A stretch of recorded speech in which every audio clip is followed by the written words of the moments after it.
Deputy Kevin O'Keefe. Taoiseach, and more properly, we blame Mr. Broden. I know the question has been asked, Taoiseach, in regards when the guidelines for the wind farms be published, and since it was 2006 since we had them last. But I want to add a further addendum, and I suppose, you know, when our neighbours across the water sneeze, we get a cold.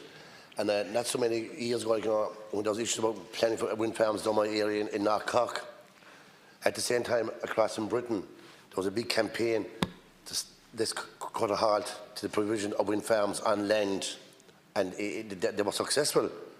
In other words, that there was an abundance of wind farms already constructed on land in Britain. And secondly, that there was such a surplus of wind farms in Britain that some of the wind farms had to be paid money to turn off the wind farms so that to supply the grid. But the question I want to ask the Minister for Environment is, in providing the guidelines, will there be an solution in a cap on when we will have enough of wind farms given have received planning, right, so that the fear of life can be taken out of other communities of pending planning applications? Mr. Bruton. Thank you, Chair.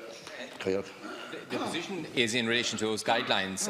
They are issued by the Minister for Housing and Planning, and I understand the consultation was delayed because of new provisions in relation to noise, which were required to be incorporated into them. But I understand that that department will shortly enter consultation on those onshore wind guidelines.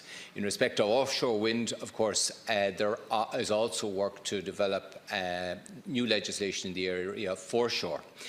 In the context of what wind will come on to the grid, it is intended that there will be a renewable energy support scheme which will be run by way of auction, which will be technology neutral, so that all forms of renewable energy can compete for the opportunity to supply the grid. Thank you, Minister. That's the question I ask. There isn't a cap in relation to, there is no cap being set by government. Clearly, the decision in relation to a wind farm is decided by planning application issued under the guidelines which the Minister is revising. There isn't a cap issued by government in relation to this. Finally, Deputy Michael Moynihan.